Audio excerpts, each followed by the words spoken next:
En Turquie, alors que les purges continuent, après le coup d'État raté d'il y a une dizaine de jours, un rassemblement pour la démocratie doit se tenir aujourd'hui à Istanbul, à l'appel des partis d'opposition. Et hier, c'est une nouvelle manifestation de soutien au président Erdogan qui s'est tenue à Istanbul. Une foule compacte, vous le voyez ici, munie de drapeaux turcs, une foule compacte qui scandait le nom de son président. Je vous propose d'écouter justement Erdogan. Darbecilerle kol kola çalışan bir takım güçlerin sabotajlarına rağmen ekonomimiz kendi rayında istikrar içinde işleyişini sürdürüyor.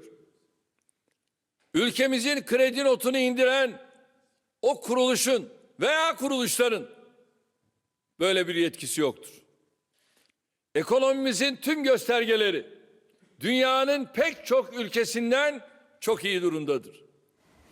Ziad Majed, chercheur et politologue, était en plateau avec nous pour parler d'Erdogan. Est-ce que, au fond, ce coup d'État manqué n'est pas un bon prétexte pour le président Erdogan? On voit qu'il y a une purge énorme des universités fermées, des syndicats, etc., pour recomposer le pays à sa main. Absolument. En fait, Erdogan profite maintenant du contexte en Turquie. Il profite du fait qu'une grande partie de la société turque s'est opposée fermement au coup d'État militaire pour essayer d'en finir avec la présence des sympathisants de son ennemi juré, c'est-à-dire Fethullah Gülen, qui était son ancien allié, mais à partir de 2013, ils sont devenus des ennemis. Donc, ce que le gouvernement turc répétait depuis quelques années, que les sympathisants de Gülen ont noyauté l'administration publique, le système judiciaire et même l'armée. Aujourd'hui, sous le prétexte du coup d'État manqué, et heureusement que le coup d'État a échoué, sinon les choses auraient pu être encore plus graves, Erdogan est en train de renvoyer, de virer des milliers d'employés, de fonctionnaires, et en même temps, il y a la purge au niveau de l'armée. Donc c'est une recomposition de l'État, de l'administration et même des forces armées que le gouvernement turc aujourd'hui est en train de faire. Il voudrait rétablir la peine de mort. Les gardes à vue passent à 30 jours, ce qui est une durée parfaitement incroyable. L'Europe pourra-t-elle accepter ça?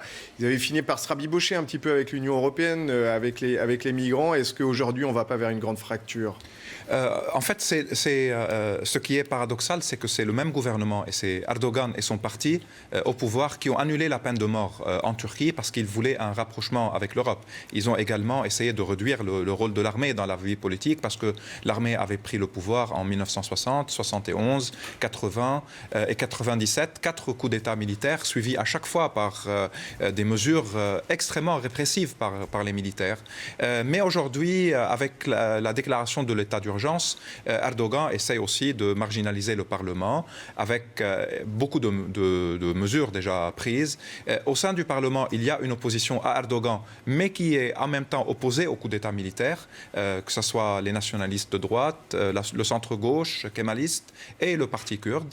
Je pense que la question européenne n'est plus prioritaire pour le moment en Turquie. Il y a même ils se sentent un peu amers envers l'Europe parce qu'ils n'ont pas été acceptés dans l'Union européenne et parce que même durant la tentative du coup d'État militaire, les capitales européennes ne se sont pas prononcées contre les putschistes.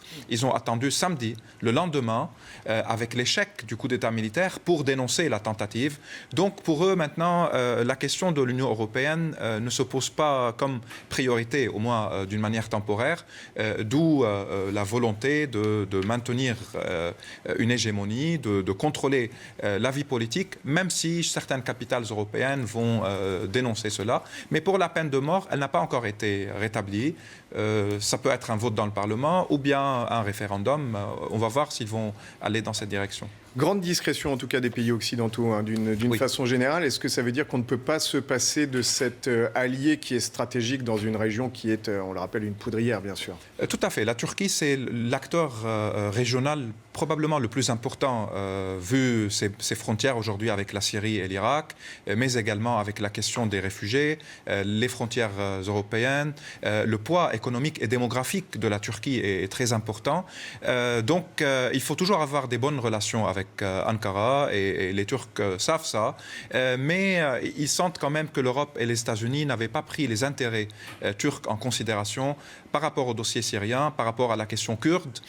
Et ils ont été accusés accusé régulièrement d'avoir flirté avec Daesh, qu'il nie catégoriquement. Donc il y a aujourd'hui un malaise, il y a un problème dans la relation entre Ankara et les capitales occidentales, y compris Washington, mais en même temps, la Turquie est un pays central, donc je pense que la normalisation de nouveau va avoir lieu.